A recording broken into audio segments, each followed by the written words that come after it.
Hey, tattoo lovers! What we see is Mast Rider Pro product instructions now. First, we can see that it looks very small and exquisite. The cartridge can be easily fitted to the machine and is very stable.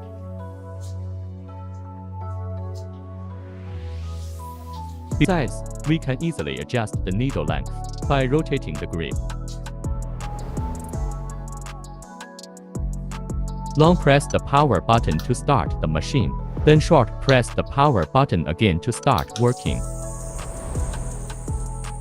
Likewise, long press the power button to turn it off. Quickly double-click the power button to enable the instant start-up mode.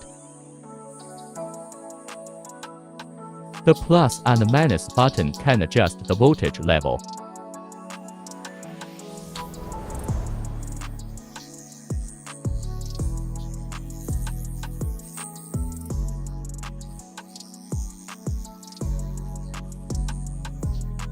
We compared it with the iPhone X to give you a more intuitive experience of the size.